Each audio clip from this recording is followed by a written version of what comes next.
제 뱃속에 아기가 있어요. 3년 동안 연락이 끊겼던 하나뿐인 딸 유진이.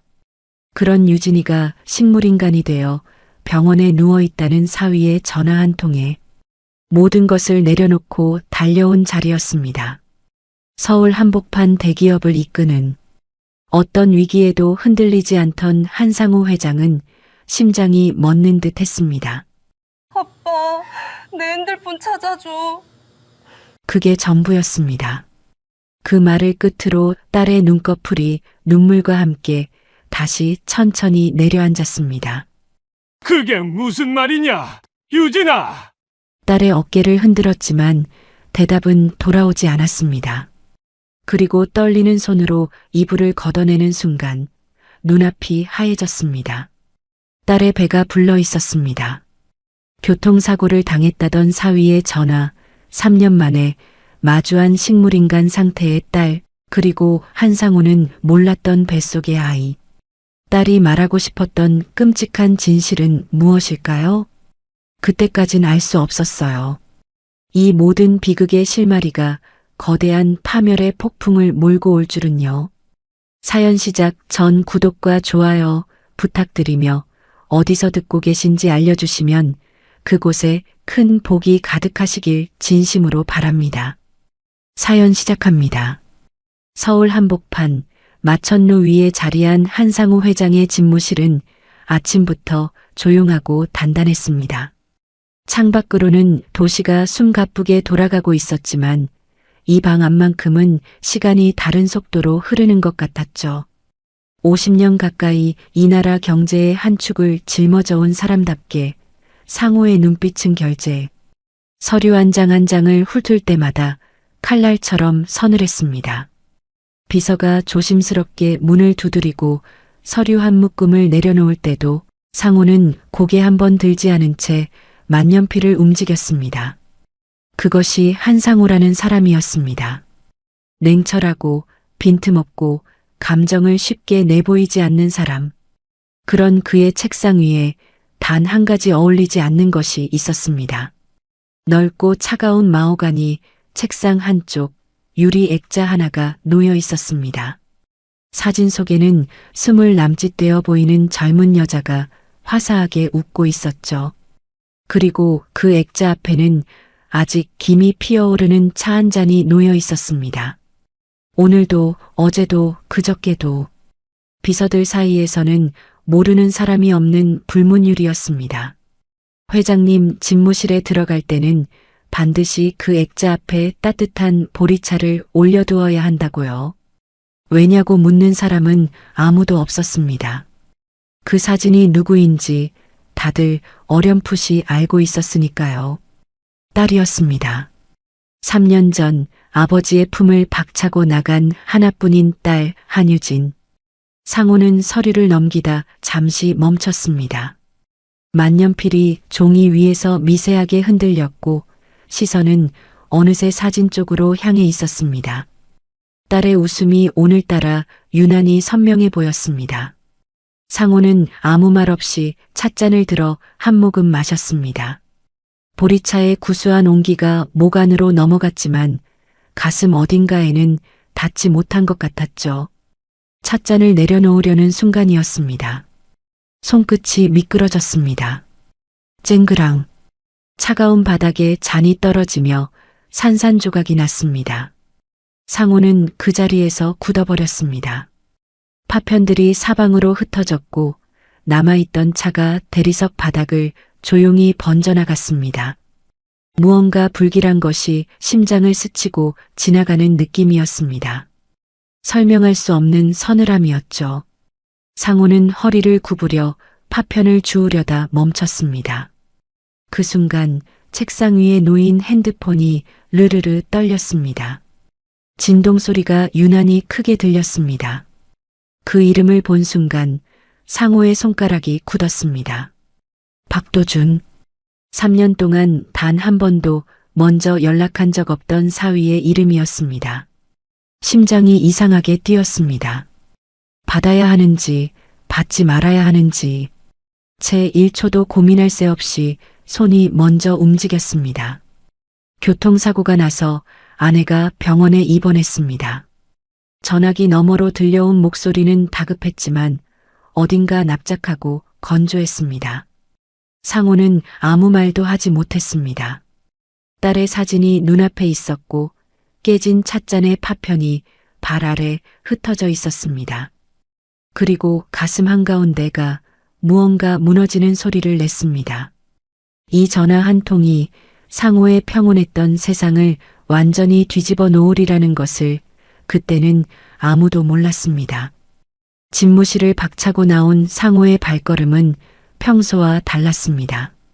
평생 어떤 위기에도 흔들리지 않던 사람이었는데 그날만큼은 엘리베이터 버튼을 누르는 손가락이 미세하게 떨렸습니다.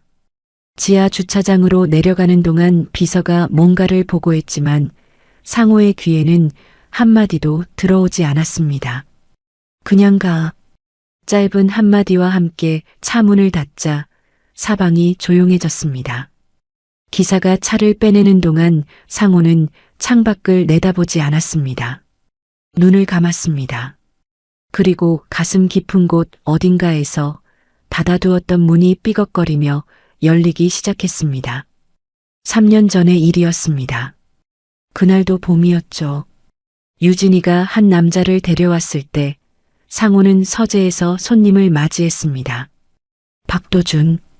30 초반, 키는 훤칠하고 인상은 반듯해 보이는 남자였습니다. 하지만 상호는 첫눈에 알아챘습니다. 반듯한 눈썹 아래 살짝 내려깔아보는 듯한 눈빛, 말끝을 흐리는 버릇, 악수할 때 힘을 빼는 손. 사회생활 50평생 보아온 눈이 말하고 있었습니다. 이 남자는 마음에 들지 않는 부류라고. 저녁 자리는 처음엔 조용했습니다. 유진이가 옆에서 연신 도준의 팔을 잡으며 웃음을 보탰고 상호는 묵묵히 젓가락을 움직이며 사위될 남자를 살폈습니다. 술이 한 잔 두 잔 돌았습니다. 상호는 평소처럼 자신이 걸어온 길 이야기를 꺼냈습니다. 빈손으로 시작해 이 자리까지 오른 이야기, 수없이 쓰러지고 수없이 일어선 이야기, 자식들에게 부끄럽지 않은 아버지이고 싶었던 한 남자의 이야기였죠. 그런데 그때였습니다.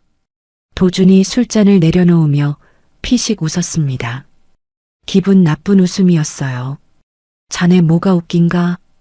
에이 아버님도 운 좋아 회장된 거 아니에요? 방 안의 공기가 순식간에 굳었습니다. 유진이가 당황해서 도준의 팔을 잡았지만 도준은 개의치 않았습니다. 요즘은 그렇게 안 돼요. 옛날이나 가능했지.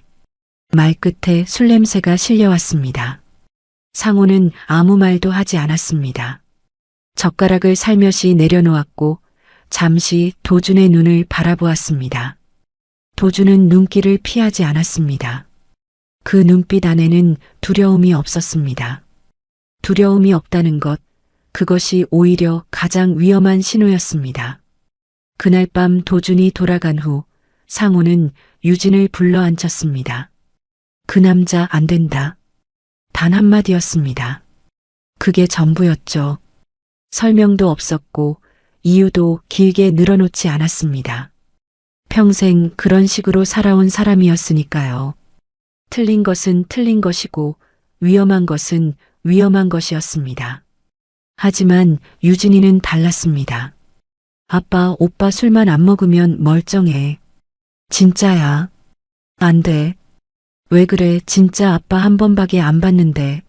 난 그 사람 사랑하니까 아빠가 뭐래도 결혼할 거야. 울음이 섞인 목소리였습니다.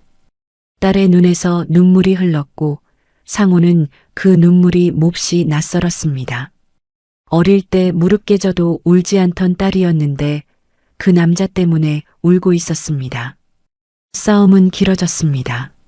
목소리가 높아지고 서로의 말이 칼이 되어 가슴을 찔렀습니다. 그리고 유진이는 문을 쾅 닫고 나갔습니다. 그날 이후 연락이 끊겼습니다.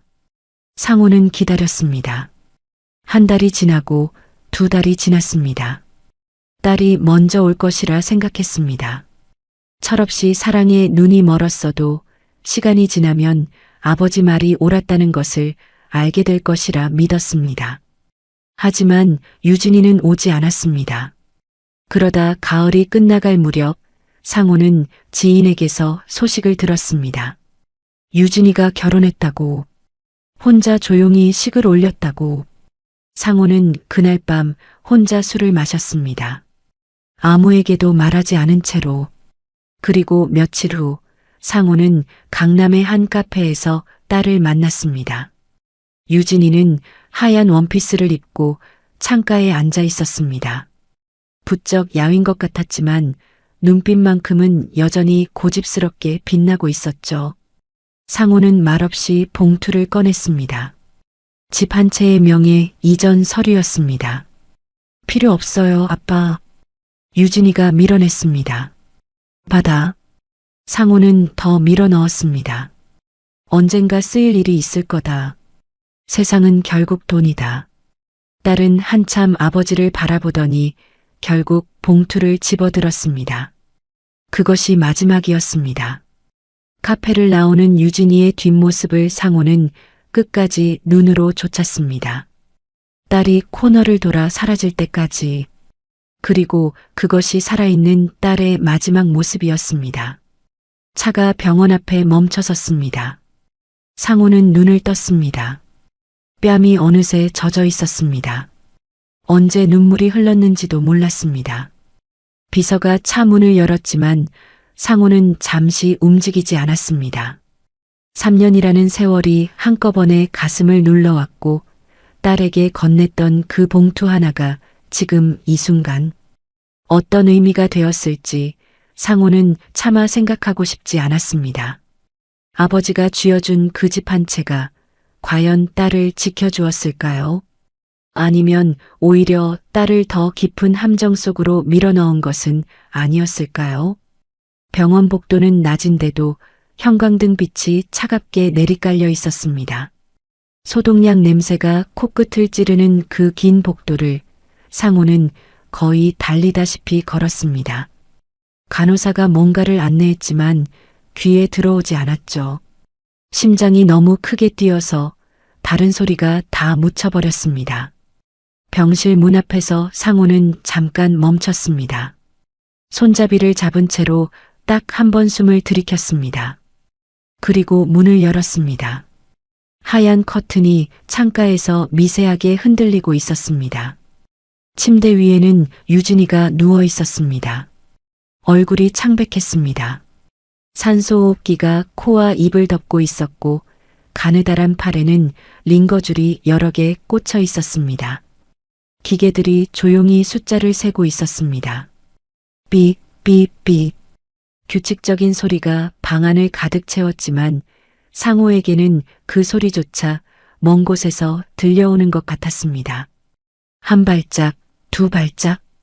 침대 가까이 다가갈수록 눈앞이 흐려졌습니다. 마지막으로 봤을 때 카페 창가에 앉아 하얀 원피스를 입고 있던 딸이었는데 지금은 이렇게 누워 있었습니다. 살아있는데도 살아있는 것 같지 않았습니다. 그때였습니다. 병실 구석에서 핸드폰 불빛이 번쩍였습니다. 소파에 기대어 앉은 남자의 얼굴이 그 빛에 잠깐 드러났습니다. 박도준이었습니다. 술 냄새가 여기까지 흘러왔습니다. 딸이 산소호흡기를 달고 누워있는 병실에서 사위는 핸드폰을 하고 있었습니다. 상호의 손이 천천히 주먹으로 쥐어졌습니다. 가슴속에서 무언가가 단단하게 굳어지는 느낌이었죠. 평생 분노를 쉽게 드러내지 않던 사람이었습니다. 회사에서 어떤 배신을 당해도 어떤 배신자를 마주해도 눈 하나 깜짝하지 않던 사람이었습니다. 하지만 이건 달랐습니다. 낮고 짧은 한마디였습니다. 도준이 고개를 들었습니다. 눈이 살짝 풀려 있었습니다.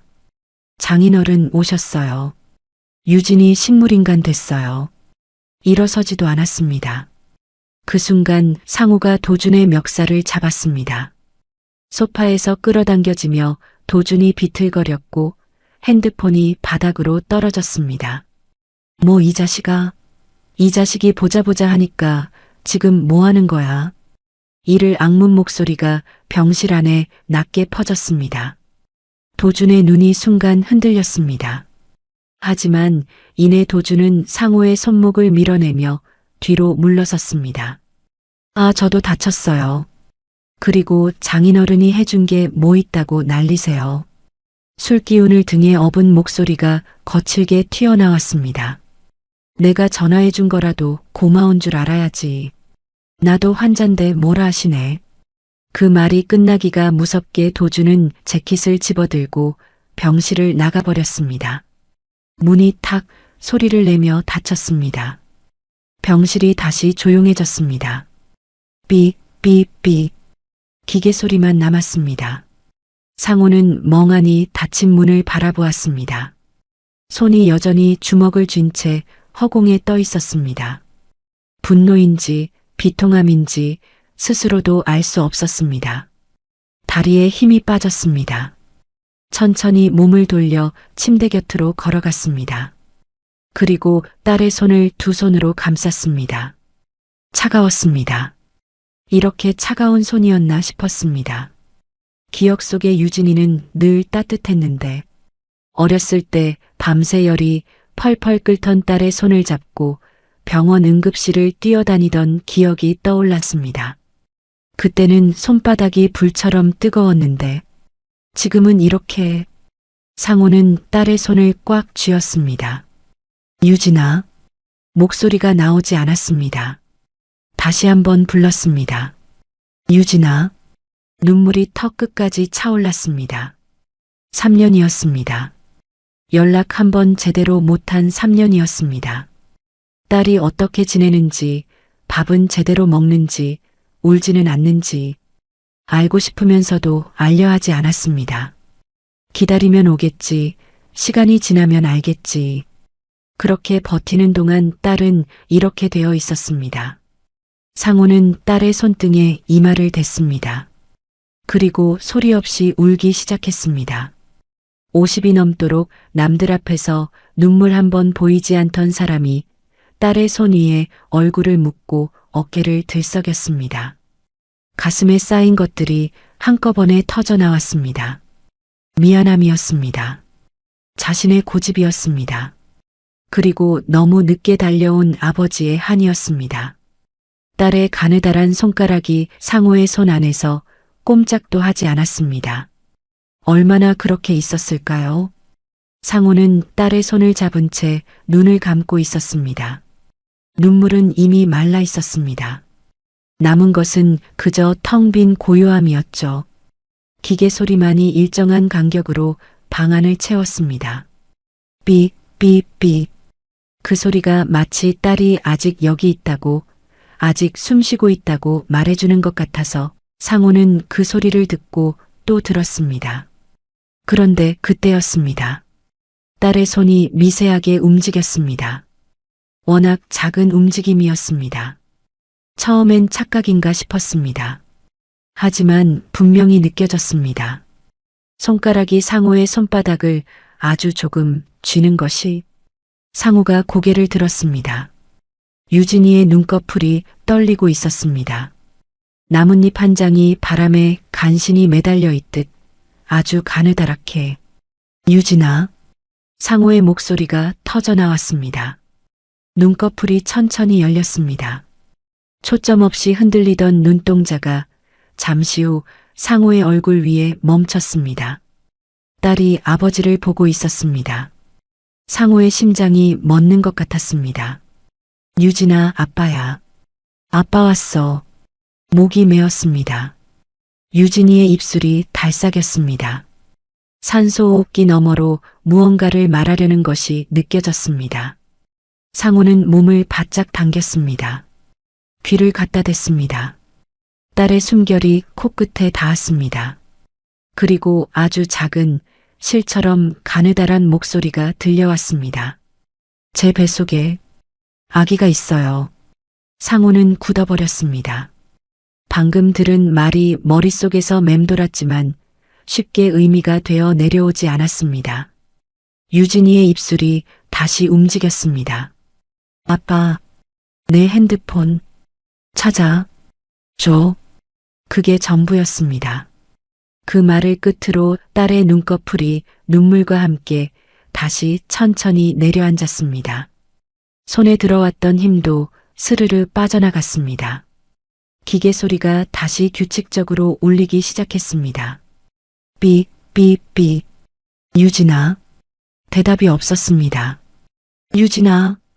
상우가 딸의 어깨를 잡고 흔들었습니다. 눈꺼풀 하나 움직이지 않았습니다. 조금 전 그 순간이 꿈이었나 싶을 만큼 유진이는 다시 고요히 잠들어 있었습니다. 상우는 그 자리에서 한동안 멍하니 딸의 얼굴을 바라보았습니다. 뱃속의 아기. 그 말이 심장 어딘가에 박혀 꿈쩍도 하지 않았습니다. 상우의 눈이 천천히 딸의 몸으로 내려갔습니다. 입원복이 조심스럽게 덮여 있었습니다. 상우는 떨리는 손으로 이불 끝을 들었습니다. 그리고 멈췄습니다. 배가 불러 있었습니다. 착각이 아니었습니다. 분명하게 틀림없이 딸의 배 안에 아이가 있었습니다. 상우의 눈이 뜨거워졌습니다. 이 아이가 거기 있는 동안 딸은 얼마나 힘들었을까요? 남편이라는 자의 술 냄새를 맡으며 이 병실에서 이 차가운 흰 천장 아래서 이불을 다시 덮어주는 손이 멈추지 않았습니다. 뱃속의 아이를 덮어주는 것처럼 아주 조심스럽게 핸드폰, 딸이 마지막으로 남긴 말이 다시 귓가에 울렸습니다. 평생 단 한 번도 아버지에게 무언가를 부탁한 적 없던 딸이 마지막 기력을 쥐어짜 남긴 말이었습니다. 그 핸드폰 안에 무엇이 있길래 유진이는 그것을 찾아달라고 했을까요? 딸의 손을 내려놓고 상우는 핸드폰을 꺼냈습니다. 도준의 번호를 눌렀습니다. 당장 달려와서 핸드폰이 어디 있냐고 물어볼 생각이었습니다. 하지만 통화 버튼을 누르려는 순간 엄지손가락이 멈췄습니다. 왜 멈췄는지 상우 자신도 처음엔 알 수 없었습니다. 그냥 뭔가가 걸렸습니다. 가슴 안쪽에서 작은 목소리가 말을 걸어왔습니다. 정말 그 녀석한테 물어봐도 되는 걸까? 창밖으로 늦은 오후의 햇살이 병실 유리를 비스듬히 건드리고 있었습니다. 딸의 얼굴 위로 그 빛이 아주 조금 떨어졌고 상우는 잠시 그 모습을 바라보았습니다. 유진이가 마지막 힘을 쥐어짜 남긴 말은 딱 두 가지였습니다. 뱃속에 아이가 있다는 것, 그리고 핸드폰을 찾아달라는 것. 사위에게 전화를 걸어 핸드폰 어디 있냐고 물으면 도주는 순순히 내줄까요? 그것도 아무 말 없이. 상우는 핸드폰을 주머니에 집어넣었습니다. 그리고 병실을 나왔습니다. 복도 끝 간호사 스테이션 쪽으로 천천히 걸어가며 상우는 생각을 정리했습니다. 도준이 전화를 걸어온 것은 오늘이 처음이었습니다. 교통사고를 당했다고 했습니다. 그런데 딸의 배는 이미 눈에 띄게 불러 있었습니다. 사고가 오늘 일어났다면 저 배는 언제부터 저랬을까? 스테이션에 다가선 상호는 조용히 입을 열었습니다. 한유진 씨 보호자입니다. 진료 기록 좀 확인할 수 있겠습니까? 간호사가 잠시 망설이는 표정을 지었습니다. 상호는 지갑에서 신분증을 꺼냈습니다. 아버지입니다. 잠시 후 간호사가 모니터를 확인하며 입술을 열었습니다.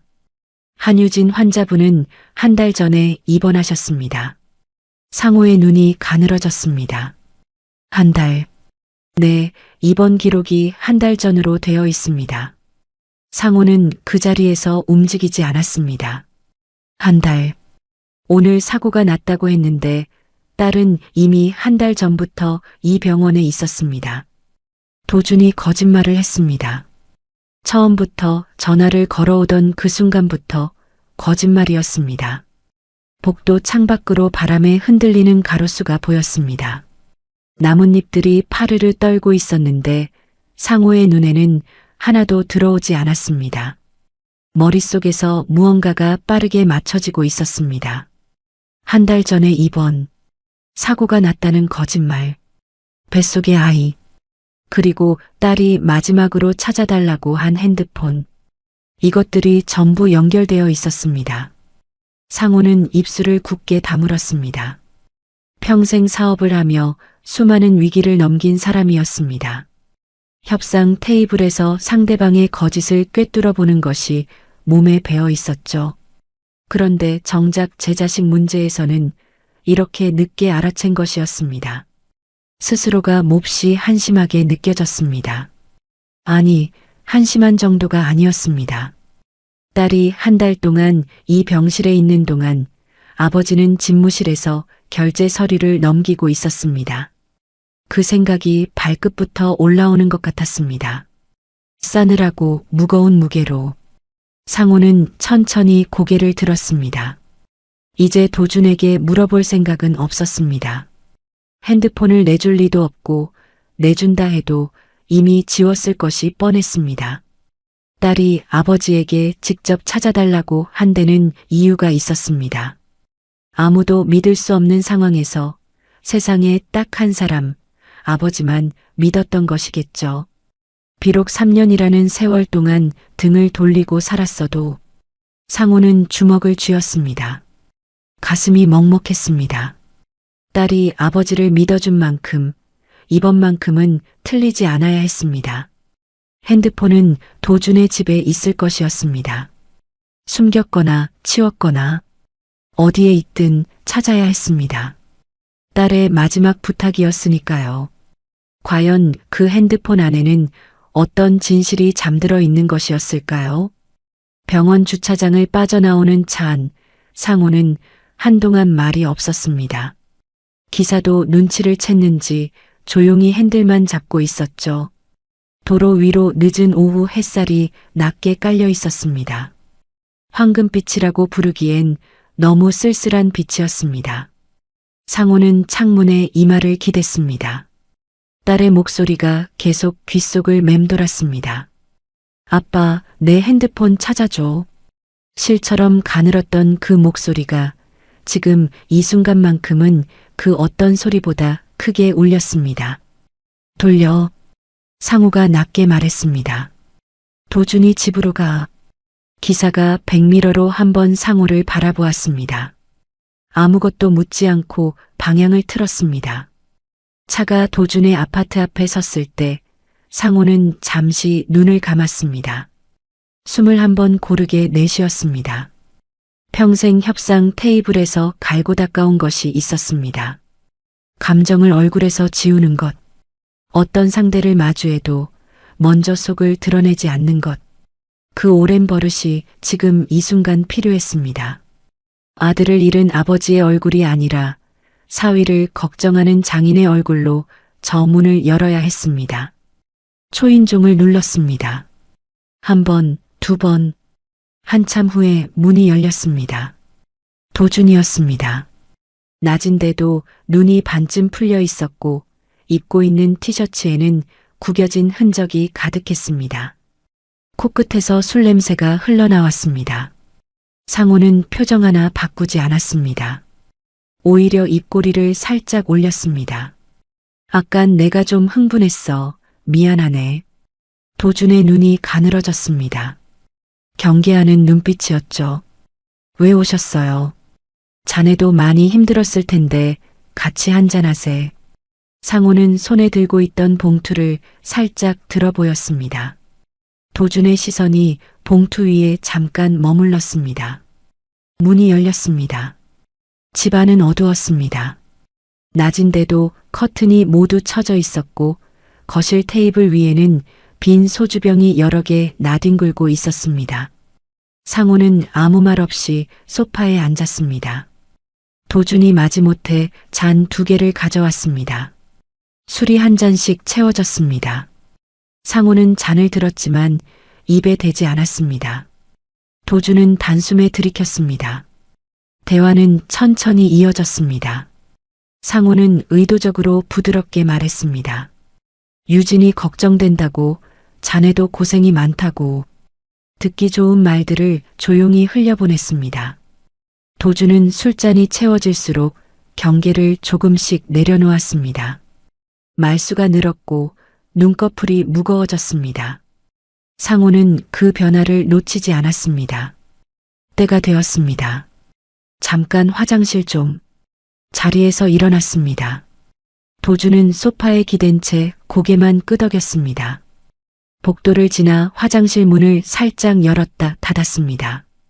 그리고 발소리를 죽이고 안방 쪽으로 향했습니다. 심장이 뛰었습니다.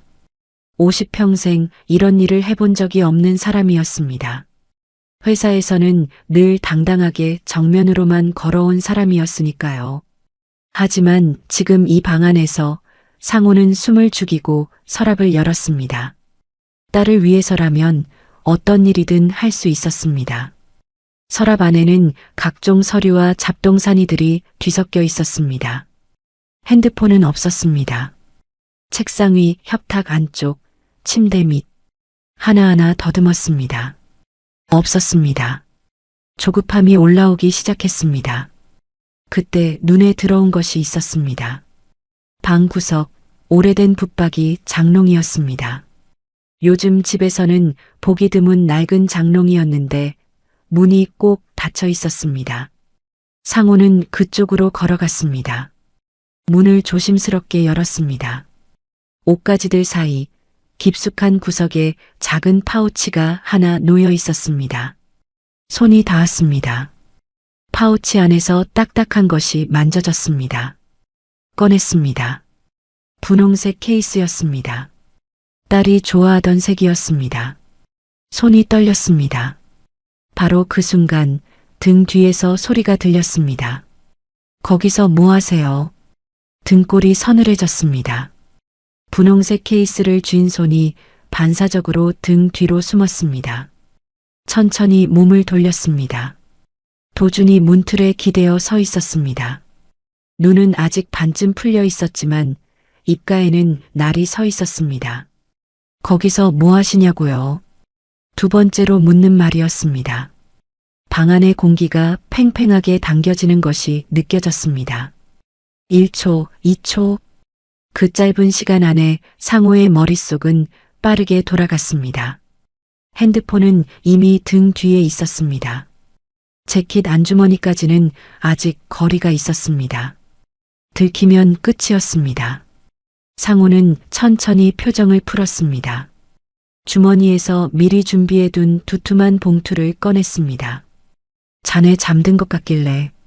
목소리가 놀랍도록 평온하게 나왔습니다. 유진이 병원비에 보탰으라고 내 돈 좀 가져왔어. 안방에 놔두려 했네. 도준의 눈이 봉투 위로 내려갔습니다. 잠시 침묵이 흘렀습니다. 커튼 사이로 가느다란 오후 햇살 한 줄기가 바닥에 길게 드리워졌습니다.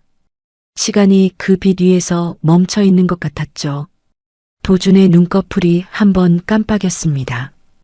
경계의 빛이 서서히 흐려졌습니다. 돈이었습니다. 언제나 그랬듯 이 남자에게는 돈이 먼저였습니다. 예, 감사합니다. 도준이 봉투를 받아들었습니다. 전 좀 잘게요. 잘 들어가세요. 몸을 돌려 거실 소파 쪽으로 비틀비틀 걸어갔습니다. 상호는 그 뒷모습을 잠시 바라보았습니다. 분노였습니다. 저렇게 태연하게 뒤돌아서는 저 뒷모습을 보며 가슴 안쪽에서 무언가가 끌어올랐습니다. 하지만 지금은 때가 아니었습니다. 상호는 조용히 안방을 나왔습니다. 복도를 지나 현관까지 걸어가는 동안 단 한 번도 발소리를 내지 않았습니다. 현관문 손잡이를 잡았습니다. 차갑고 딱딱한 감촉이 손바닥에 닿았습니다. 살며시 문을 열었습니다. 열린 문틈 사이로 복도의 차가운 공기가 밀려들었습니다. 한 발짝 한 발짝 복도로 나왔습니다. 문이 소리 없이 닫혔습니다. 그 순간이었습니다. 상호의 다리에서 힘이 스르르 빠져나갔습니다. 벽에 손을 짚었습니다. 등줄기를 타고 식은땀이 흘러내렸습니다. 언제 이렇게 흘렀는지도 몰랐습니다. 재킷 안주머니 속 분홍색 케이스의 딱딱한 감촉이 손끝에 느껴졌습니다. 딸의 핸드폰이었습니다. 상호는 눈을 감았습니다. 딸이 저 장롱 깊숙이 핸드폰을 숨겨두었을 때 어떤 마음이었을까요? 발각될까 두려워하면서도 지워버리지 않고 숨겨둔 이유가 있었을 것이었습니다. 언젠가 누군가가 찾아줄 것을 믿었기 때문이었겠죠. 그 누군가가 아버지이기를 바랐기 때문이었겠죠. 상호는 벽에서 손을 떼고 천천히 몸을 일으켰습니다. 엘리베이터 버튼을 눌렀습니다. 문이 열렸습니다. 안으로 들어서며 상호는 한 번 더 주머니 위로 손을 올렸습니다. 차갑게 가라앉은 얼굴이었지만 눈빛 안에는 뜨거운 무언가가 타오르고 있었습니다. 이제 곧 알게 될 것이었습니다. 딸이 목숨을 걸고 지켜낸 그 핸드폰 속에는 차마 입으로 꺼내지 못했던 어떤 진실이 담겨 있는 것이었을까요? 집에 돌아온 상호는 거실불도 켜지 않았습니다. 코트도 벗지 않은 채 소파에 앉아 주머니에서 분홍색 케이스를 꺼냈습니다. 창밖으로 도시의 불빛이 낮게 깔려 있었습니다. 그 빛이 거실 유리창을 통해 방 안으로 흘러들었고 딸의 핸드폰 위에 조용히 내려앉았습니다. 상호는 잠시 그것을 손 위에 올려놓은 채 바라보았습니다. 분홍색이었습니다. 유진이가 어렸을 때부터 좋아하던 색이었죠. 12살 생일 선물로 분홍색. 자전거를 사달라고 조르던 그 아이가 어른이 되어서도 이 색을 좋아했던 것이었습니다. 상호는 전원 버튼을 눌렀습니다. 화면이 켜졌습니다. 비밀번호 입력창이 떴습니다. 4자리 숫자였습니다. 상호는 먼저 유진이의 생일을 눌렀습니다. 틀렸습니다. 결혼기념일을 눌렀습니다. 틀렸습니다. 전화번호 뒷자리, 옛날 집 주소번호. 하나씩 눌러볼 때마다 화면은 짧게 흔들리며 거절했습니다. 틀렸습니다. 틀렸습니다. 틀렸습니다. 시도 횟수가 쌓일수록 가슴이 답답해졌습니다. 딸아, 비밀번호가 뭐냐? 상호는 핸드폰을 무릎 위에 내려놓고 잠시 눈을 감았습니다. 딸이 마지막으로 눈을 떴을 때의 얼굴이 떠올랐습니다. 흐릿하게 초점을 맞추면서도 아버지를 알아보던 그 눈빛, 그리고 혹시나 하는 마음이 스쳤습니다. 손가락이 다시 화면 위로 올라갔습니다. 자신의 생일을 눌렀습니다. 찰칵, 화면이 열렸습니다. 상호는 그 자리에서 굳어버렸습니다. 배경화면이었습니다. 사진 한 장이 화면 가득 펼쳐져 있었습니다. 오래된 사진이었습니다. 유진이가 아직 대학생이던 시절 벚꽃 아래서 아버지와 함께 찍은 사진이었습니다. 딸은 웃고 있었습니다. 환하고 해맑게 온 세상이 다 자기 것인 양. 그 옆에 상호가 서 있었습니다. 무뚝뚝한 표정이었지만 눈가에는 주름이 잡혀 있었습니다. 웃고 있었던 것이었습니다. 나름대로 상호의 눈이 뜨거워졌습니다. 아버지를 원망해서 나간 줄 알았습니다. 고집스럽고 차가운 아버지가 싫어서, 그 집이 싫어서 나간 줄만 알았습니다. 그런데 딸은 이 사진을 배경화면으로 간직하고 있었습니다. 비밀번호도 아버지 생일로 잠가두었습니다. 3년 동안, 그 긴 시간 동안 단 한 번도 바꾸지 않고 상호는 소파에서 몸을 앞으로 숙였습니다. 얼굴을 두 손으로 감쌌습니다. 어깨가 떨렸습니다. 딸은 아버지가 미웠던 것이 아니었습니다. 그저 사랑하는 사람 곁에 있고 싶었던 것이었습니다. 그 단순한 마음 하나를 아버지는 3년 동안 모르고 있었던 것이었습니다. 한참 후에 상호는 고개를 들었습니다. 눈을 닦았습니다. 그리고 핸드폰 안을 들여다보기 시작했습니다. 갤러리, 메모장, 카카오톡. 하나씩 넘기던 손가락이 어느 순간 멈췄습니다. 잠금 표시가 붙은 폴더가 하나 있었습니다. 비밀번호를 눌렀습니다. 아버지 생일이었습니다. 역시 열렸습니다. 폴더 안에는 파일들이 가득했습니다. 날짜 순으로 정렬된 녹음 파일들이었습니다. 수십 개였습니다. 가장 오래된 파일부터 열었습니다. 잡음 사이로 목소리가 흘러나왔습니다. 처음에는 무슨 말인지 잘 들리지 않았습니다. 볼륨을 높였습니다. 그러자 들려왔습니다. 진명의 나한테 이전에 도준의 목소리였습니다. 차갑고 낮은 목소리였습니다. 술 기운이 실려 있었지만 그 안의 의도만큼은 선명했습니다. 죽여버리기 전에 상호의 손가락이 핸드폰을 쥔 채 하얗게 굳었습니다. 다음 파일을 열었습니다. 그리고 또 다음 파일. 파일이 열릴 때마다 소름이 돋았습니다. 고함 소리, 무언가 부서지는 소리, 딸의 낮은 신음소리. 딸은 이 모든 것을 혼자 감당하면서 증거로 남겨두고 있었습니다. 도망가지도 아버지에게 연락하지도 않으면서 그저 핸드폰 하나를 장롱 깊숙이 숨겨두고 언젠가 이 진실이 세상에 나올 날을 기다리고 있었던 것이었습니다. 도대체 딸은 그 긴 시간을 어떻게 버텨온 것이었을까요? 이튿날 아침이었습니다. 상호는 밤새 한숨도 자지 못했습니다. 녹음 파일을 다시 듣고 또 듣고 몇 번을 들었는지 셀 수도 없었습니다. 들을 때마다 딸의 신음소리가 귓속 깊이 파고들었고 들을 때마다 손이 더 단단하게 쥐어졌습니다. 동이틀 무렵 상호는 자리에서 일어났습니다. 면도를 하고 넥타이를 맸습니다. 거울 속 얼굴은 하룻밤새 무언가가 달라져 있었습니다. 눈빛이었습니다. 차갑고 단단한 오랫동안 봉인해 두었던 눈빛이 돌아와 있었습니다. 경찰서는 아침부터 분주했습니다. 형광등 아래 민원 창구에는 사람들이 줄을 서 있었고 어디선가 프린터 돌아가는 소리가 끊임없이 들려왔습니다. 상호는 번호표를 뽑지 않았습니다. 담당 창구 앞으로 곧장 걸어갔습니다. 한유진 씨 사건 담당자 좀 만나겠습니다. 젊은 경찰관이 모니터에서 눈을 들었습니다. 어떤 사건이세요? 교통사고로 처리된 사건입니다. 피해자 보호자입니다.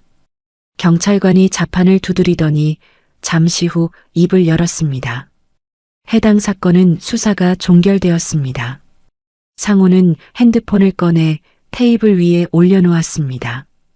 들어보십시오. 녹음 파일을 틀었습니다. 도준의 목소리가 창구 너머로 새어나왔습니다. 죽여버리기 전에, 진명희를 이전에. 경찰관의 눈이 잠깐 흔들렸습니다. 하지만 이내 표정을 가다듬었습니다. 녹음 상태가 고르지 않아서요. 이 정도 부부싸움은 사실 드문 일이에요. 상호의 눈썹이 미세하게 올라갔습니다. 이게 단순한 부부싸움이요? 네, 형사사건으로 보기엔 증거가 부족합니다. 그럼 블랙박스는요? 사고 당시 블랙박스 영상을 확인했습니까? 경찰관이 시선을 살짝 내리깔았습니다. 블랙박스 영상은 이미 수사 과정에서 확인했는데 데이터가 덮어 씌워져서 남아있지 않습니다. 덮어 씌워졌다. 네. 그래서 수사를 종결했다. 그렇습니다. 보호자분께서 추가 증거를 확보하시면 재수사 요청은 가능합니다만 말끝이 흐릿하게 사라졌습니다. 추가 증거를 확보하라는 말이었습니다. 지금 이 녹음 파일로는 부족하다는 말이었습니다. 상호는 아무 말도 하지 않았습니다. 핸드폰을 천천히 집어 주머니에 넣었습니다. 그리고 창구를 돌아서 걸어 나왔습니다. 자동문이 열리고 아침 공기가 얼굴을 감쌌습니다. 늦가을 바람이었습니다. 칼날처럼 차가운 바람이 목덜미를 스쳐 지나갔습니다. 상호는 그 자리에 잠시 서 있었습니다. 50평생 숱한 사람들과 싸워온 사람이었습니다. 협상이 깨지고 배신을 당하고 등에 칼이 꽂히는 일도 겪어봤습니다. 하지만 법을 지켜야 할 사람들이 저렇게 눈을 내리깐 채 앉아 있는 것은 처음이 아니었습니다. 돈뿐인 놈들. 입안에서 중얼거림이 새어나왔습니다. 차에 오르며 상호는 비서실장에게 전화를 걸었습니다. 이 부장. 네, 회장님. 오늘부터 한 가지 일만 해. 목소리가 낮고 단단했습니다. 박도준 주변 전부 털어. 자금 흐름, 인맥, 최근 움직임. 경찰 쪽 연결고리도 찾아. 누군가 손을 쓴 거야. 알겠습니다. 비서실장은 군더더기 없이 답했습니다. 오래 함께 일한 사람이었습니다. 회장의 목소리가 저 온도일 때가 어떤 상황인지 몸으로 알고 있었습니다. 사흘이 지났습니다. 보고서가 올라왔습니다. 상호는 집무실에서 그것을 펼쳤습니다. 처음 몇 페이지는 예상했던 내용들이었습니다. 도준의 채무 기록, 여러 건의 금전 분쟁, 숨겨둔 계좌. 하지만 마지막 장에 이르렀을 때 상호의 손가락이 멈췄습니다. 자금의 출처가 나와 있었습니다. 그리고 그 위에 적힌 이름 하나. 김옥자. 사돈이었습니다. 도준의 어머니, 중견기업을 이끄는 김옥자 여사. 경찰에 흘러든 돈의 흐름이 그쪽으로 이어져 있었습니다. 병원 쪽 기록을 덮은 것도, 블랙박스 데이터가 사라진 것도 모두 한 사람의 손에서 시작된 일이었습니다. 상호는 보고서를 덮었습니다. 창밖으로 도시가 여전히 바쁘게 돌아가고 있었습니다. 아무것도 모른다는 듯, 아무 일도 없다는 듯. 상호는 의자에 등을 기댔습니다. 눈을 감았습니다. 딸이 산소호흡기를 달고 누운 채 마지막 힘을 짜내어 남긴 말이 다시 떠올랐습니다. 아빠, 내 핸드폰 찾아줘. 이제 알았습니다. 딸이 왜 그 말을 남겼는지, 이 이름 하나를 세상에 꺼내기 위해 얼마나 오랫동안 혼자 버텨온 것이었는지. 김옥자. 그 이름 뒤에는 차마 상상도 할 수 없는 진실이 아직 더 숨겨져 있었습니다. 김옥자의 회사는 강남 한복판에 있었습니다. 로비 천장이 높고 대리석 바닥은 거울처럼 반들거렸습니다. 오가는 직원들의 발소리가 또각또각 울렸고 입구에는 커다란 꽃꽂이가 향기를 흘리고 있었습니다. 겉으로는 흠잡을 곳 하나 없는 곳이었습니다. 상호는 로비를 가로질러 곧장 엘리베이터 앞에 섰습니다. 비서가 말렸지만 듣지 않았습니다. 약속 없이 찾아간 것이었습니다. 이런 종류의 사람일수록 준비할 시간을 줘서는 안 된다는 것을 상호는 알고 있었습니다. 회장실 문을 열자 김옥자가 통화 중이었습니다. 60살이었지만 차림새는 흐트러짐이 없었습니다. 진한 보라색 재킷에 목에는 진주 목걸이를 걸고 단정하게 올린 머리칼 한 올도 흔들리지 않았습니다. 비서가 황급히 들어와 막으려 했지만 상호는 이미 응접 소파에 자리를 잡고 앉아 있었습니다. 김옥자가 통화를 끊었습니다. 눈이 마주쳤습니다. 서로 처음 만나는 사이가 아니었습니다. 유진이와 도준의 결혼 소식을 뒤늦게 들었을 때 형식적인 인사를 나눈 것이 전부였죠. 그때도 이 여자의 눈빛은 지금과 같았습니다. 무엇도 자신을 흔들 수 없다는 듯 차갑게 정돈된 눈빛. 사돈, 무슨 일이세요? 놀란 기색이 없었습니다. 상호는 핸드폰을 꺼내 테이블 위에 올려놓았습니다. 그리고 말없이 재생 버튼을 눌렀습니다. 도준의 목소리가 흘러나왔습니다. 진명의 나한테 이전에, 죽여버리기 전에. 회장실 안에 그 목소리가 울려 퍼졌습니다. 비서가 굳었습니다. 하지만 김옥자는 달랐습니다. 눈 하나 깜짝하지 않았습니다. 찻잔을 들어 한 모금 마시더니 천천히 내려놓았습니다. 도자기가 솟아 위에 닿는 작고 단정한 소리가 났습니다. 우리 아들이 그럴 애가 아닌데. 목소리가 태연했습니다. 뭐 하시는 거예요? 지금 한 회장님. 상호의 눈썹이 미세하게 움직였습니다. 지금 이 소리가 들리십니까? 부부 사이에 말다툼이야 있을 수 있죠. 김옥자가 재킷 소매를 가볍게 정리했습니다. 애들 일은 애들이 해결하게 내비둬요. 어른이 끼어들면 더 복잡해지기만 해요. 적반하장이었습니다. 내 아들이 잘못한 게 없다는 것이 아니었습니다. 잘못을 알면서도 눈을 감겠다는 것이었습니다. 경찰에 손을 쓴 것도, 블랙박스를 지운 것도, 병원 기록을 덮은 것도 이 여자의 손이었습니다.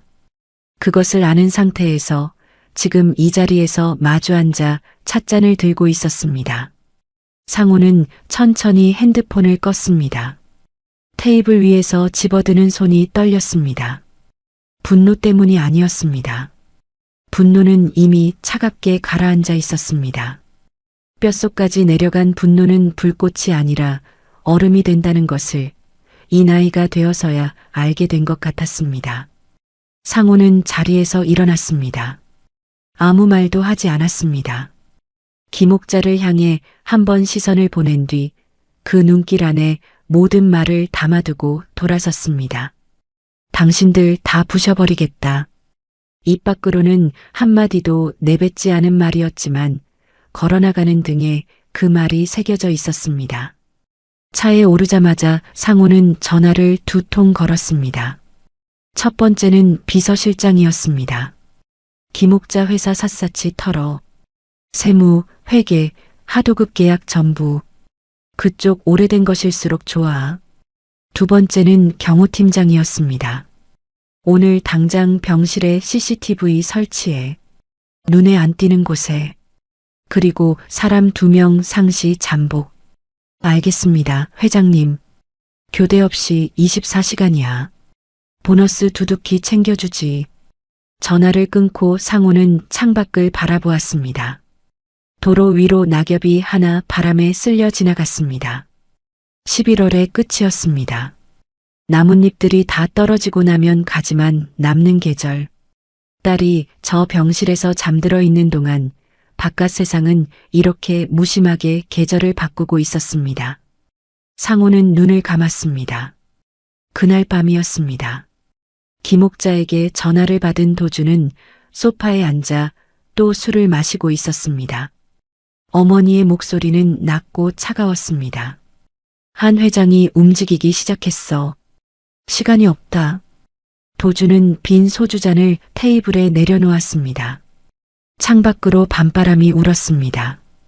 더 기다렸다가는 자신에게 남는 것이 없어진다는 것을 도주는 술에 절은 머릿속으로도 알고 있었습니다. 핸드폰도 없어졌습니다. 증거가 이미 상호의 손에 있었습니다. 이제 남은 방법은 하나뿐이라고 도주는 생각했습니다. 그리고 그 밤 도주는 병원으로 향했습니다. 그가 병실 복도에 들어섰을 때 복도의 형광등 하나가 깜빡이고 있었습니다. 딸이 잠든 병실 문 앞에 어둠이 조용히 고여 있었습니다. 과연 도준의 손이 그 문을 열기 전에 누군가 그것을 막아설 수 있었을까요? 병실 복도는 밤이 깊을수록 더 고요해지는 곳이었습니다.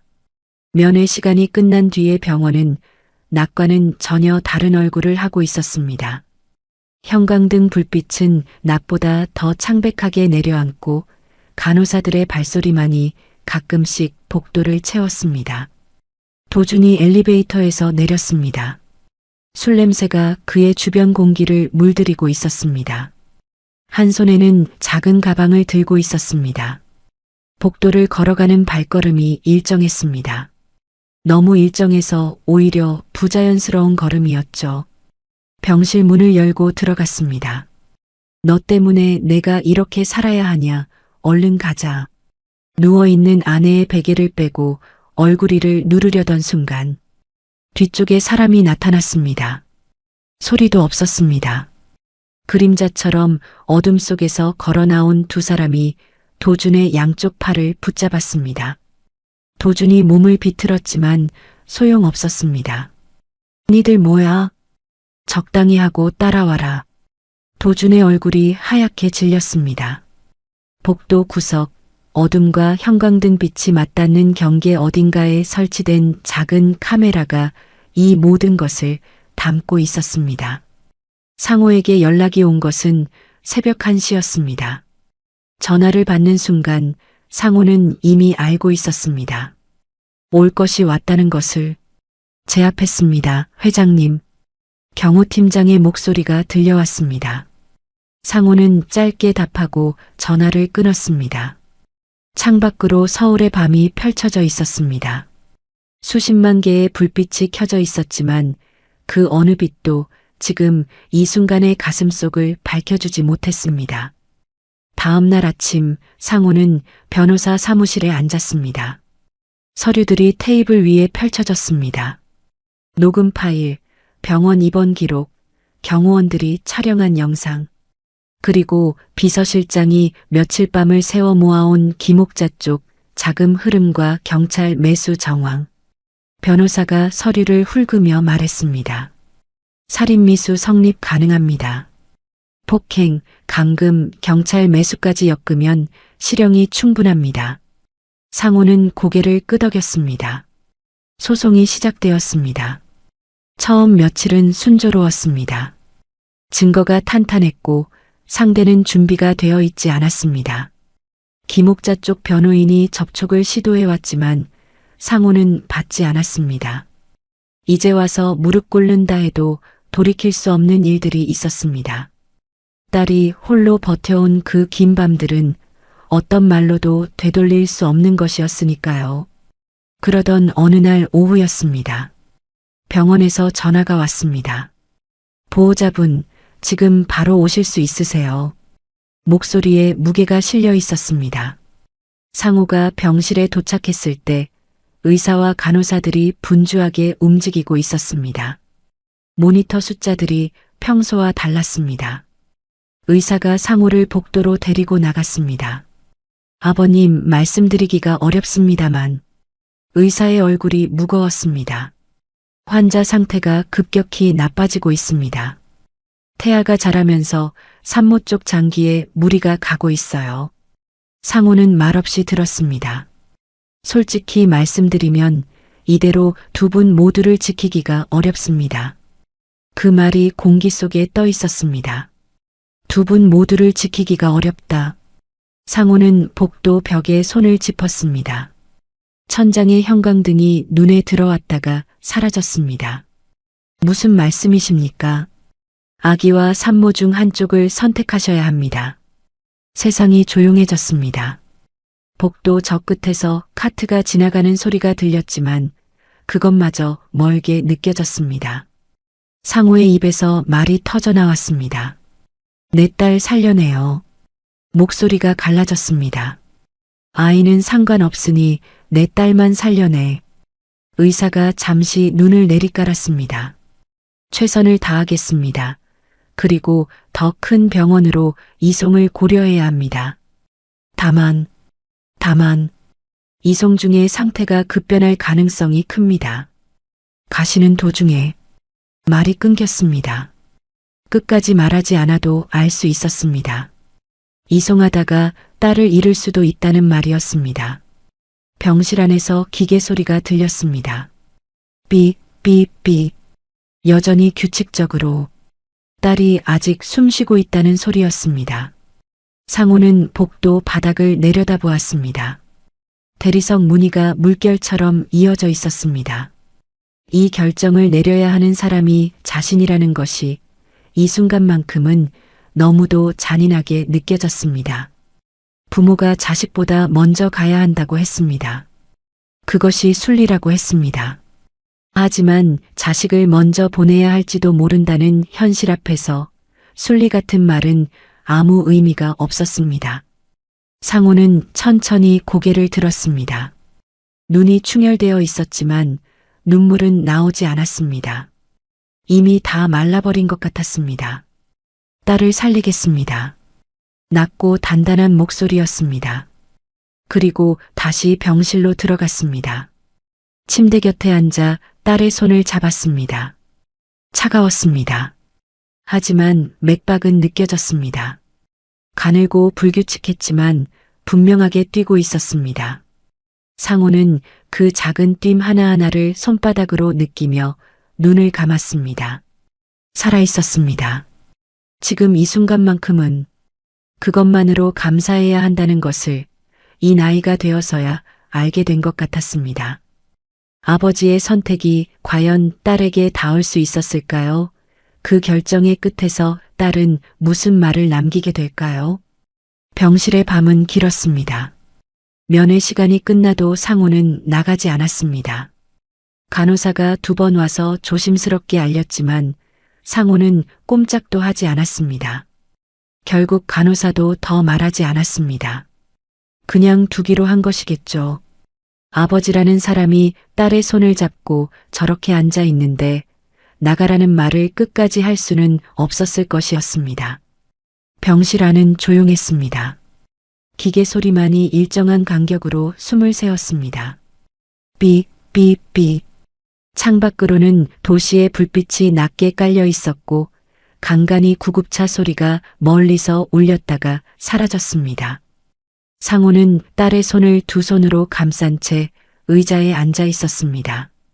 눈꺼풀이 무거워졌습니다.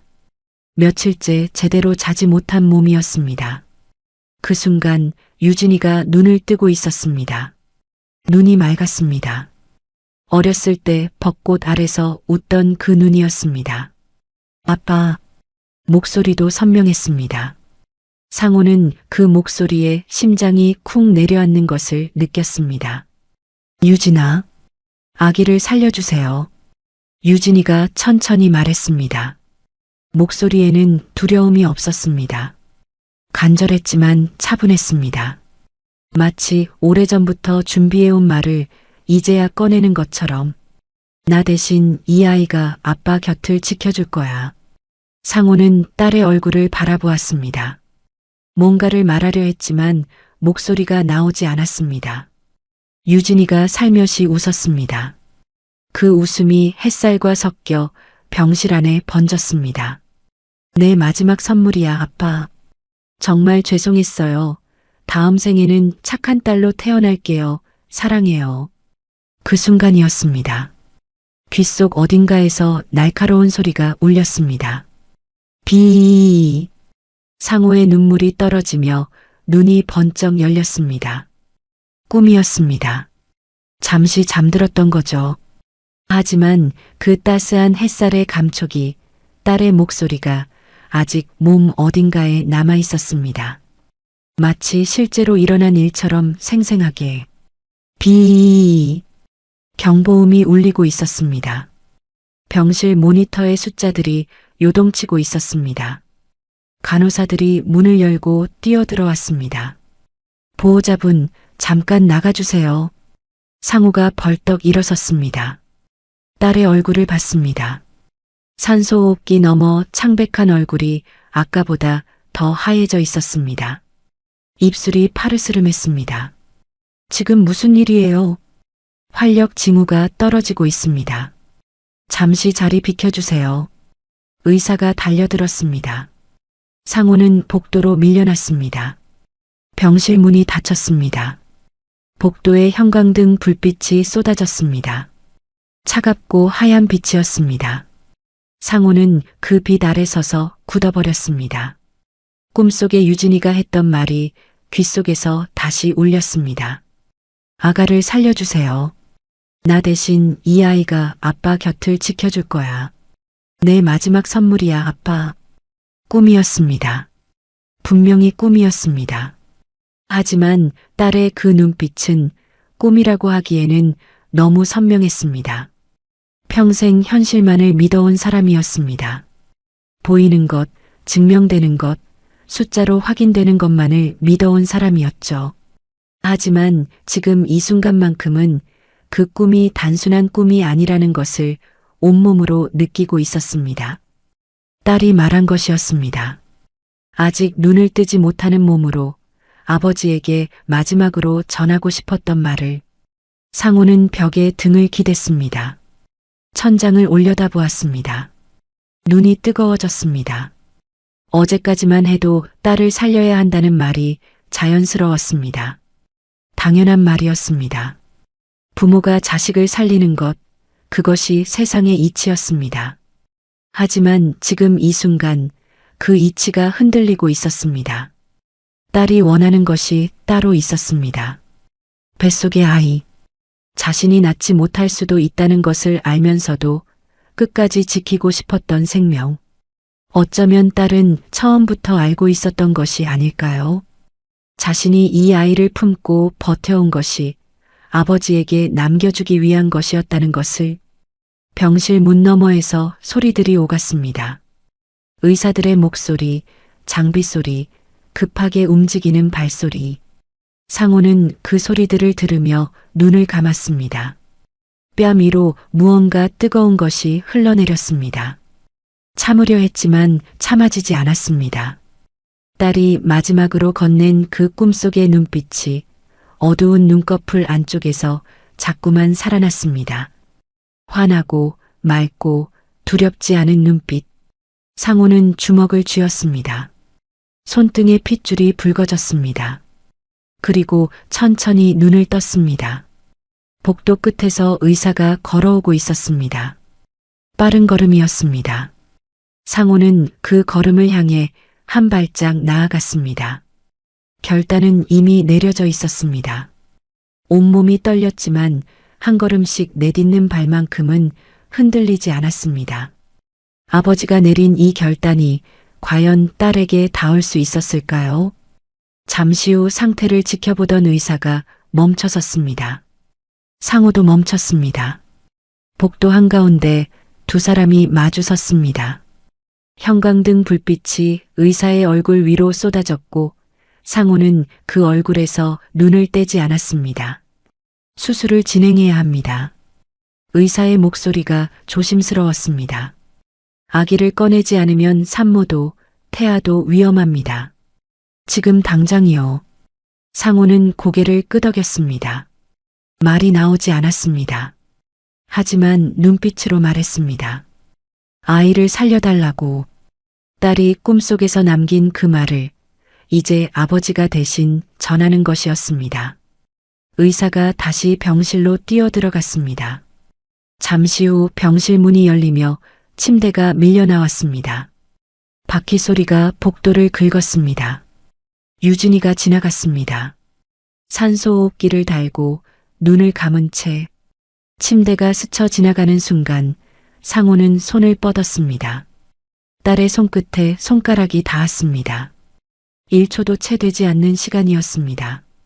침대는 멈추지 않았고 손끝이 멀어졌습니다. 수술실 문이 열렸습니다. 그리고 닫혔습니다. 철컥. 묵직한 소리가 복도에 울렸습니다. 상호는 그 자리에 서 있었습니다. 아무것도 할 수 없었습니다.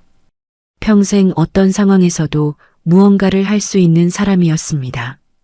돈이든 인맥이든 결단이든 반드시 길을 만들어 온 사람이었죠. 하지만 저 문 앞에서는 그 어떤 것도 소용이 없었습니다. 발걸음이 움직였습니다. 수술실 앞 복도 의자에 천천히 앉았습니다. 딱딱하고 차가운 의자였습니다. 상호는 두 손을 모았습니다. 기도를 해본 지가 언제였는지 기억도 나지 않았습니다. 젊은 시절 사업이 막다른 골목에 몰렸을 때 잠깐 성당 문을 두드린 적이 있었습니다. 그것이 전부였죠. 신을 믿는다고 말하기에는 너무 오래 혼자 버텨온 사람이었습니다. 하지만 지금 이 순간만큼은 모았던 두 손에 힘이 들어갔습니다. 제발, 딱 그 한마디였습니다. 더 길게 말할 수가 없었습니다. 목이 막혔으니까요. 복도는 조용했습니다. 수술실 위 빨간 불이 켜져 있었습니다. 그 빨간 빛이 복도 바닥 위로 번져 있었고 상호는 그 빛을 발끝으로 내려다보았습니다. 얼마나 지났을까요? 시간이 흐르는 것이 느껴지지 않았습니다. 가끔 간호사가 지나갔습니다. 어딘가에서 어린아이의 울음소리가 들렸다가 사라졌습니다. 병원이라는 곳은 참 이상한 곳이었습니다. 누군가의 생이 시작되는 곳이면서 동시에 누군가의 생이 끝나는 곳이었습니다. 같은 건물 안에서 같은 시간에 상호는 눈을 감았습니다. 유진이의 얼굴들이 차례로 지나갔습니다. 돌잔치 때 뒤뚱뒤뚱 걷던 모습, 초등학교 입학식 날 너무 큰 책가방을 메고 손을 흔들던 모습, 대학 합격 소식을 듣고 방방 뛰며 아버지 목을 끌어안던 모습, 그리고 카페 창가에 하얀 원피스를 입고 앉아 마지막으로 봉투를 받아들던 모습. 그게 마지막이었습니다. 살아서 걸어다니는 딸의 마지막 모습이 뺨 위로 무언가 흘러내렸습니다. 닿지 않았습니다. 이 복도에서만큼은 아무도 보는 사람이 없었습니다. 그래도 괜찮았습니다. 아버지라는 이름으로 살아온 세월 동안 이렇게 소리 없이 울어도 되는 자리가 단 한 번은 있어야 했습니다. 수술실 문이 열린 것은 2시간이 지난 뒤였습니다. 의사가 나왔습니다. 마스크를 내리고 있었습니다. 상호가 일어섰습니다. 의사의 얼굴을 보았습니다. 그 얼굴에서 답을 읽으려 했습니다. 의사는 잠시 눈을 내리깔았습니다. 그리고 고개를 들었습니다. 7개월입니다. 목소리가 낮고 무거웠습니다. 아기는 살렸습니다만 거기서 의사가 멈췄습니다. 상호의 심장이 멎는 것 같았습니다. 그 멈춤이, 그 짧은 침묵이 이미 모든 것을 말하고 있었습니다. 죄송합니다. 의사가 고개를 숙였습니다. 따님은 뒷말이 이어지지 않았습니다. 이어질 필요가 없었습니다. 상호는 그 자리에 서 있었습니다. 다리가 움직이지 않았습니다. 복도에 형광등 불빛이 쏟아졌습니다. 어딘가에서 바람이 부는 것 같은 소리가 들렸지만 실제로 바람이 부는 것은 아니었습니다. 그냥 귓속이 울리는 것이었죠. 상호의 입이 열렸습니다. 소리가 나왔습니다. 병원이 떠나가라는 소리였는지 아니면 숨소리인지조차 알 수 없었습니다. 무릎이 꺾였습니다. 경호원 2명이 황급히 달려와 붙잡았지만 상호는 결국 복도 바닥에 주저앉고 말았습니다. 차갑고 딱딱한 대리석 바닥이었습니다. 그 차가움이 무릎을 통해 온몸으로 퍼져 올라왔습니다. 유진아, 유진아. 소리 없이 이름을 불렀습니다. 1번, 2번 수없이. 얼마나 그렇게 있었을까요? 경호원이 조심스럽게 부축했습니다. 상호는 천천히 몸을 일으켰습니다. 눈을 닦았습니다. 의사가 말을 이었습니다. 아기는 인큐베이터에서 경과를 지켜봐야 합니다. 7개월이지만 상태는 안정적입니다. 상호는 고개를 끄덕였습니다. 딸이 꿈속에서 했던 말이 다시 들려왔습니다. 나 대신 이 아이가 아빠 곁을 지켜줄 거야. 내 마지막 선물이야, 아빠. 딸은 알고 있었던 것이었습니다. 그래서 그 꿈을 꾸게 한 것이었는지도 몰랐습니다. 아버지의 결단을 바꾸기 위해, 마지막으로 남길 수 있는 것을 남기기 위해 상호는 수술실 문을 바라보았습니다. 딸이 저 안에 있었습니다. 더 이상 숨쉬지 않는 딸이 가슴이 무너지는 것 같았습니다. 하지만 어딘가 아주 작은 곳에서 실한 가닥만큼의 따스함이 남아 있었습니다. 아이였습니다. 딸이 남기고 간 생명이었습니다. 상호는 고개를 들었습니다. 충혈된 눈이었지만 그 안의 빛이 달라져 있었습니다. 슬퍼만 할 시간이 없었습니다. 딸이 남긴 아이를 지켜야 했습니다. 그리고 딸을 이 자리까지 몰아온 사람들에게 반드시 값을 치르게 해야 했습니다. 아직 끝나지 않았습니다. 오히려 지금부터였습니다. 딸의 죽음 앞에서 무너진 아버지가 이제 어떻게 해야 할까요? 딸을 묻고 돌아오는 길은 멀었습니다. 차 안에서 상호는 한마디도 하지 않았습니다. 빗속에 서 있던 시간이 너무 길었던 탓인지 외투 어깨가 아직 축축했습니다. 기사도 비서실장도 아무도 말을 걸지 않았습니다. 창밖으로 도시가 빗속에 흐릿하게 지나갔습니다. 신호등이 빨갛게 켜졌다 꺼지고 사람들이 우산을 받쳐들고 걸어 다녔습니다. 아무 일도 없다는 듯 세상은 그대로였습니다. 상호는 창에 이마를 기댔습니다. 빗방울이 유리창 위를 흘러내렸습니다. 딸의 얼굴이 그 흘러내리는 빗방울 사이로 보이는 것 같았습니다. 봉분 앞 흰 국화꽃 위로 빗방울이 떨어지던 그 모습이 눈을 감아도 지워지지 않았습니다. 유진아. 입술이 달싹였습니다. 소리는 나오지 않았습니다. 차가 집 앞에 멈췄습니다. 상호는 움직이지 않았습니다. 그리고 잠시 후 낮고 단단한 목소리가 흘러나왔습니다. 이 부장. 네, 회장님. 비서실장이 긴장한 기색으로 대답했습니다. 내일부터 시작해. 그것으로 충분했습니다. 그 다음 날 아침 상호는 새벽 5시에 일어났습니다. 면도를 하고 가장 단정한 양복을 골라 입었습니다. 거울 앞에 서서 넥타이를 매는 동안 손이 흔들리지 않았습니다. 딸의 장례를 치르기 전까지 이 손이 얼마나 떨렸는지를 생각하면 지금의 고요함이 오히려 낯설었습니다. 하지만 이것이 진짜 감정이었습니다. 슬픔이 끝나면 분노가 오고 분노가 충분히 식으면 결단이 옵니다. 한상호는 지금 결단의 자리에 서 있었습니다. 전화기를 들었습니다. 오래된 번호를 눌렀습니다. 신호가 2번 울렸습니다. 검사장님, 나 한상호요. 짧은 침묵이 흘렀습니다. 회장님, 오랜만이십니다. 할 얘기가 있어요. 오늘 봅시다. 그날 이후 상호는 잠을 줄였습니다. 비서실장이 쌓아온 자료들을 펼쳐놓고 하나씩 검토했습니다. 도준의 통장에서 빠져나간 돈의 흐름이 지도처럼 펼쳐졌습니다. 김옥자의 회사 하도급 비리, 이중장부, 조세 포탈의 흔적들이 켜켜이 쌓였습니다.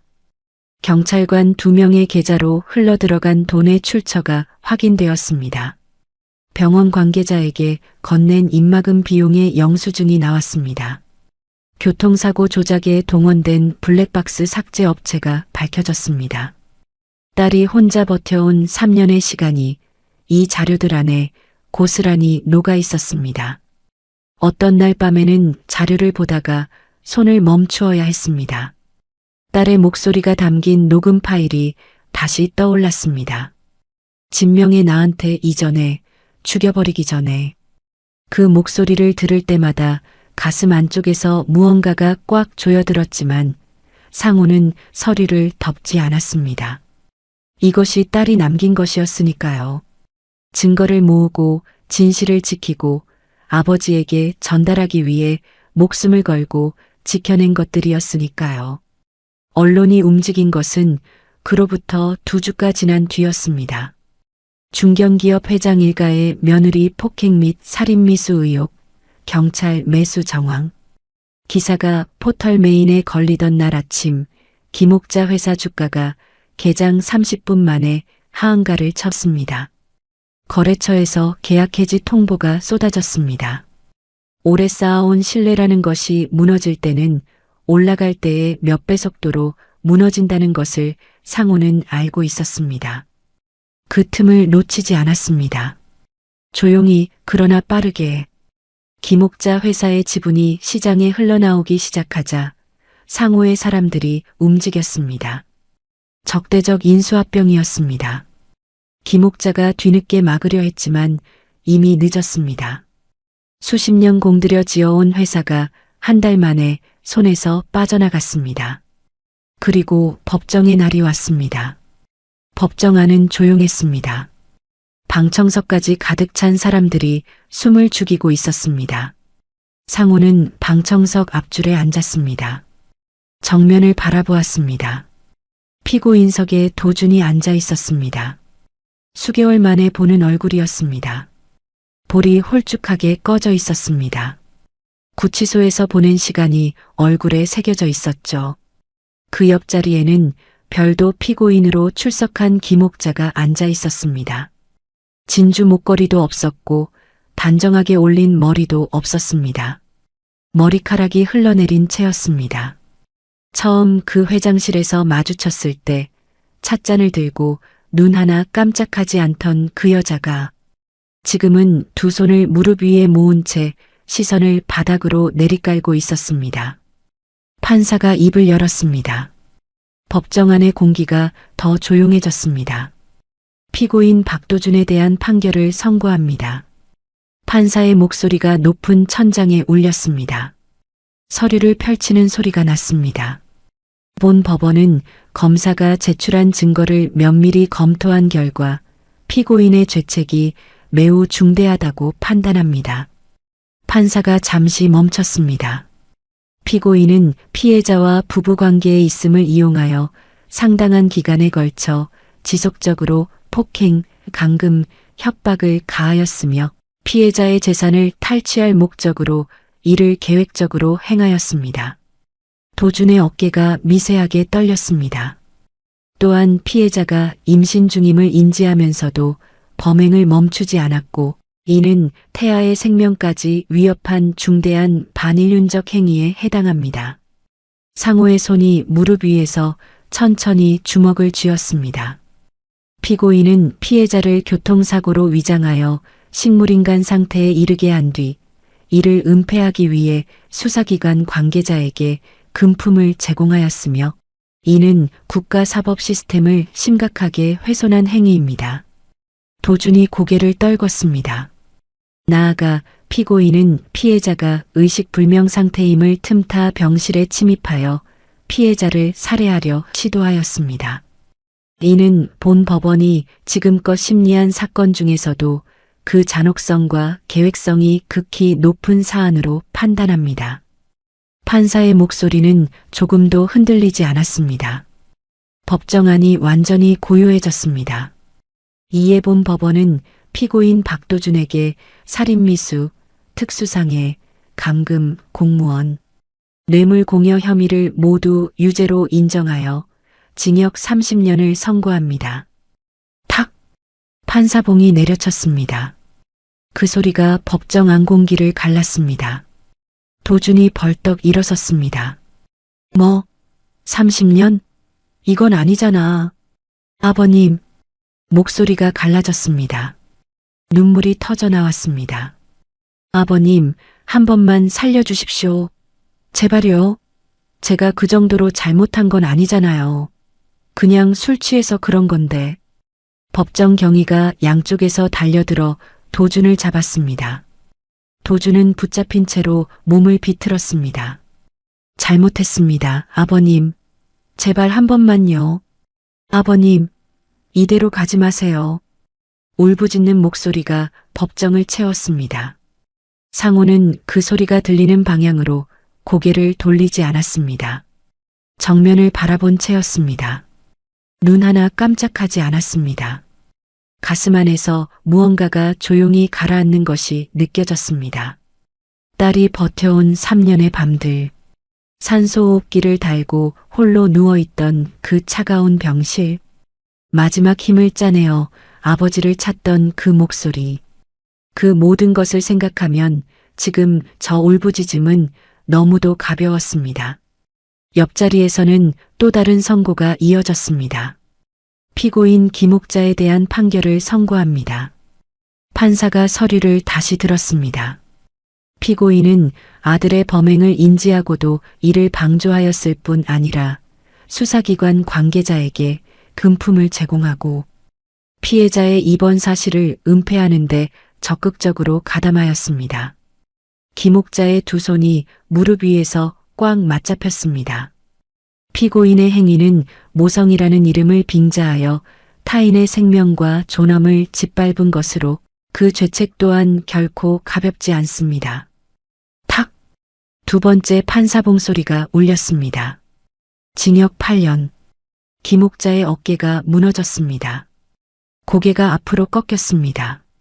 단정하게 올려두었던 머리카락이 흘러내리며 얼굴을 가렸습니다. 작은 신음 같은 소리가 그 틈에서 새어나왔습니다. 상호는 자리에서 일어섰습니다. 재킷 단추를 채웠습니다. 뒤를 돌아보지 않았습니다. 복도로 나왔습니다. 법원 복도는 높고 길었습니다. 천장에서 겨울 햇살이 창문을 통해 기울어지며 들어왔습니다. 그 빛이 대리석 바닥 위에 길고 가느다란 직선을 만들고 있었습니다. 상호는 그 빛 위를 걸었습니다. 또각, 또각. 구두 소리가 복도를 울렸습니다. 그 순간이었습니다. 한 회장님. 뒤에서 목소리가 들렸습니다. 김옥자였습니다. 경희의 손에 이끌리면서도 몸을 비틀어 상호를 향해 달려오고 있었습니다. 머리카락이 흐트러진 채였습니다. 다 제 잘못입니다. 근데 제 아들은 죄가 없어요. 제 아들 좀요. 한 번만 살려주세요. 제가 대신 벌 받을게요. 부디 선처를 바랍니다. 복도의 목소리가 울렸습니다. 무릎 꿇겠습니다. 뭐든 하겠습니다. 그 자리에서 무릎이 꺾였습니다. 진한 보라색 재킷이 구겨지며 대리석 바닥에 닿았습니다. 얼마 전까지만 해도 찻잔을 들고 눈 하나 깜짝하지 않던 여자가 지금은 바닥에 무릎을 꿇고 있었습니다. 상호의 발걸음이 멈췄습니다. 천천히 몸을 돌렸습니다. 김옥자를 내려다보았습니다. 눈이 마주쳤습니다. 상호는 아무 말도 하지 않았습니다. 그 침묵 속에 모든 말이 들어 있었습니다. 당신 아들이 3년 동안 내 딸에게 한 짓을 당신도 알고 있지 않소? 딸이 혼자 그 밤들을 버티는 동안 당신은 경찰에 돈을 건네고 병원 기록을 덮었지 않소? 이제 와서 무릎을 꿇는다 해도 돌아오는 것은 아무것도 없소? 상호는 다시 몸을 돌렸습니다. 구두 소리가 울렸습니다. 또각, 또각, 또각. 뒤에서 김옥자의 목소리가 끊어졌습니다. 경희가 일으켜 세우는 소리가 났습니다. 상호는 돌아보지 않았습니다. 법원 정문이 열렸습니다. 찬 겨울 공기가 얼굴을 감쌌습니다. 서늘하고 깨끗한 공기였습니다.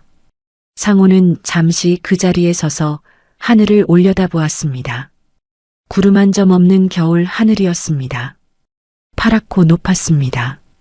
딸이 저 하늘 어딘가에서 보고 있을 것 같았습니다. 상호는 눈을 감았습니다. 봄바람이 나뭇잎 사이를 살랑이며 지나가듯 가슴 안쪽에서 무언가가 조용히 빠져나가는 느낌이 들었습니다. 3년이 넘도록 가슴 깊은 곳에 굳어있던 것이었습니다. 딸을 지키지 못했다는 죄책감, 너무 늦게 달려온 아버지의 한, 그것이 완전히 사라진 것은 아니었습니다. 아마 평생 남아있을 것이었습니다. 하지만 지금 이 순간만큼은 조금 가벼워진 것 같았습니다. 딸이 홀로 버텨온 그 밤들이 이제 헛되지 않게 되었으니까요. 딸이 목숨을 걸고 지킨 진실이 세상 앞에 온전히 드러났으니까요. 비서실장이 우산을 받쳐들고 다가왔습니다.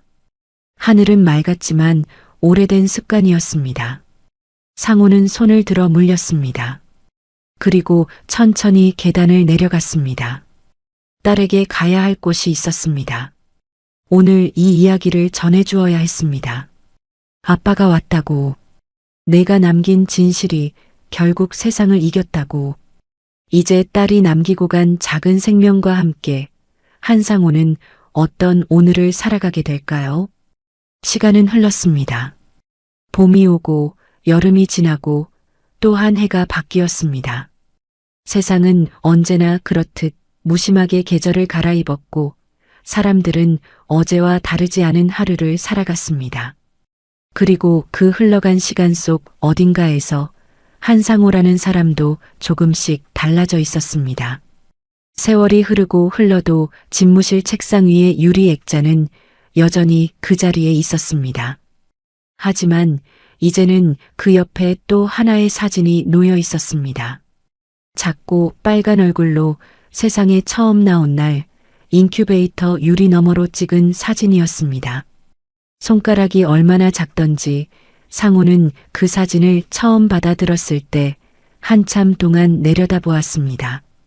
이 작은 것이 딸이 목숨을 걸고 남겨준 생명이라는 것이 실감이 나지 않았었죠. 그런데 그 아이가 이제 뛰어다니고 있었습니다. 5월의 어느 오후, 강남의 한 주택 정원에 햇살이 가득 내려앉아 있었습니다. 라일락 향기가 담장을 넘어 흘러들었고 작은 새 한 마리가 감나무 가지 위에서 짹짹 울다가 날아올랐습니다. 정원 한쪽에 낮은 나무 의자가 놓여 있었습니다. 상호가 앉아 있었습니다. 예전보다 머리카락이 더 휘어졌습니다. 이마의 주름도 깊어졌습니다. 하지만 눈빛만큼은 달랐습니다. 오래전 집무실에서 서류를 넘기던 그 날카롭고 차가운 눈빛이 아니었습니다. 무언가 녹아있는 눈빛이었습니다.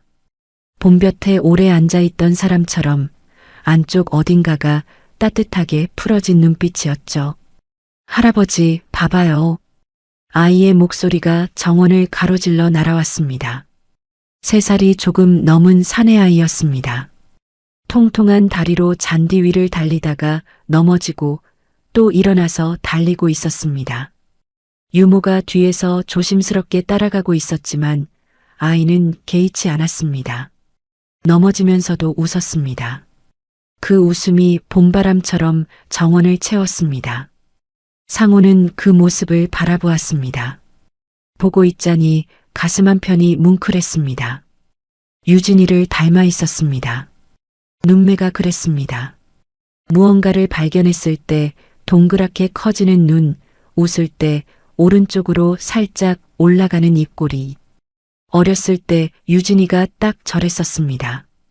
분홍색 자전거를 처음 탄 날 넘어지고 또 일어나며 저렇게 웃었었죠. 상호는 잠시 눈을 감았습니다. 봄 햇살이 눈꺼풀 위로 내려앉았습니다. 따뜻했습니다. 각 구운 빵처럼 온기가 스며드는 햇살이었습니다. 아이의 웃음소리가 그 온기와 섞여 귓속으로 흘러들었습니다. 상호는 천천히 눈을 떴습니다. 그리고 자리에서 일어났습니다. 정원 안쪽 작은 탁자 위에 액자가 하나 놓여 있었습니다. 야외에 두기엔 어울리지 않는 물건이었지만 날이 좋은 날이면 상호는 늘 그것을 들고 나왔습니다. 딸의 사진이었습니다. 카페 창가에서 찍은 것이 아니었습니다. 훨씬 오래된 사진이었습니다. 유진이가 10살 남짓이었을 때 이 집 정원에서 찍은 사진이었습니다. 그때만 해도 이 집은 상호의 집이었습니다. 결혼하면서 딸에게 명의를 넘겨준 그 집. 지금은 손자의 집이 된 그 집. 사진 속 유진이는 감나무 아래 서서 카메라를 향해 손을 흔들고 있었습니다. 머리카락이 바람에 날리고 눈이 반달처럼 휘어 있었습니다. 상호는 액자를 두 손으로 감쌌습니다. 봄바람이 살랑이며 지나갔습니다. 라일락 향기가 코끝에 닿았습니다. 상호는 나지막이 입을 열었습니다. 유진아. 목소리가 낮았습니다. 하지만 떨리지 않았습니다. 예전이었다면 이 이름을 부르는 것만으로도 가슴이 무너졌을 것이었습니다. 하지만 지금은 달랐습니다. 내 아이는 잠시 멈췄습니다. 정원 저쪽에서 아이의 웃음소리가 또 한 번 터졌습니다. 이 아빠가 목숨 걸고 키우마. 그것이 전부였습니다. 긴 말이 필요하지 않았습니다. 살아생전하지 못한 말들, 카페에서 돌아서던 날 뒤에 대고 하지 못한 말들, 딸의 손이 차갑게 식어갈 때 끝내 꺼내지 못한 말들.